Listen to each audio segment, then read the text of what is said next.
Dukai, Yukichi, and Mosuke, are. Dukai is a cheerful, carefree guy, while Mosuke, on the contrary, is serious and quite cautious. Even though they have different personalities, if one of them is busy with business and has to go far away indeed, they are both merchants, then the other person will wait forever until you return. 1 day, 2 days. People traveling together. The day was hot, so when they reached the edge of the forest, they were happy to lie down under the cool pine shade. Just lying down for a while, Dukai fell asleep immediately. Mosuke looked at his friend sleeping, he sighed and thought to himself, "He sleeps really well, sleeping outdoors is as good as sleeping inside. I can and number 39, be like him, I and number 39, am afraid of being stolen. However, it and number 39, nice to get some sleep. But unfortunately I can and number 39, sleep outside." While Mosuke was thinking like that, he suddenly saw a bumblebee crawling out of his friend and number 39's left nostril. He looked at the bee in surprise. It flew up to the pine tree lying alone on the rocky mountain, circled 3 times around the pine tree and then flew down, entering your right nostril. Musoki had never seen such a strange thing like this. Suddenly Dukai woke up, he sat up, smiled and said, "Mosuke, I just had a wonderful dream. Let me tell you. I dreamed of a pine tree growing on top of a very high rocky mountain. Yes, just like the pine tree you see there. A bumblebee flew around the tree trunk 3 times, buzzing and saying, 'And quat, you must dig this place, you must dig this place.' And quat, and I really dug, I found a large jar full of gold coins. I have never seen so much money in my whole life, except in my dreams." "Yes, what a strange dream," Mosuke replied. "If I were you, I would dig around that pine tree." "But why? Why do I have to do that? I Don and number 39 have to work so hard when it and number 39's hot like this because of an idle dream. We and number 39 better get going and get to the city on time." But Mosuke wouldn't and #39 listen. He continued to speak. "A dream like this has a lot of meaning. If you Don and number 39 want it, let me try digging. I want to propose to you like this. You sell your dream to me." Dukai laughed hard and replied, "Business is quite good. As for me, I never sell dreams. What do you offer me? You said there are a bunch.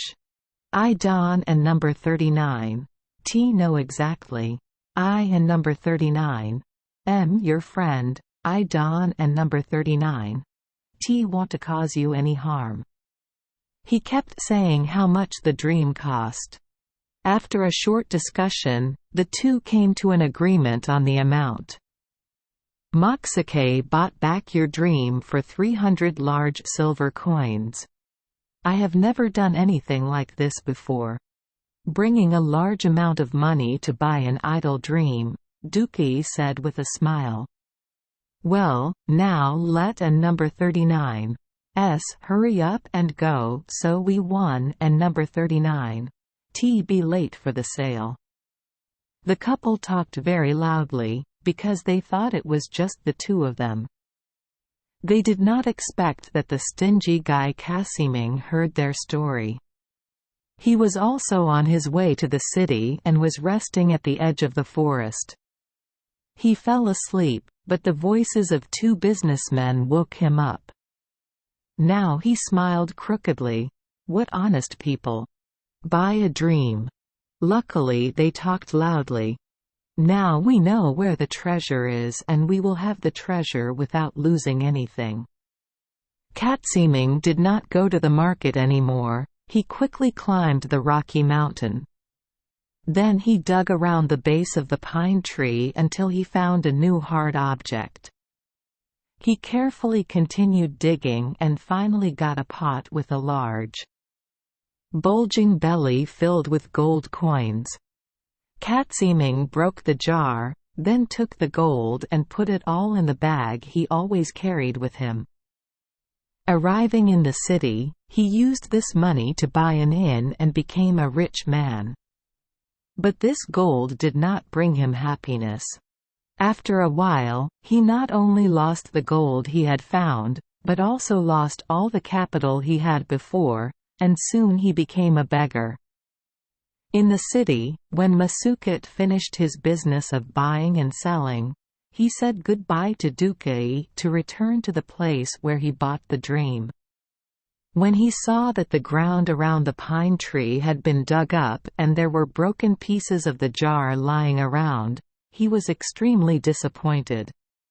Someone had already dug up the treasure, he sadly thought to himself. He looked at the broken pieces. Suddenly he sat down, because he saw a line on a broken piece. And quat. First of 7 and quat. Dot.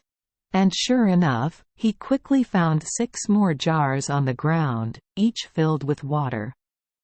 Mosuke had a large room built in the city called the Nquat, bulging jar Nquat.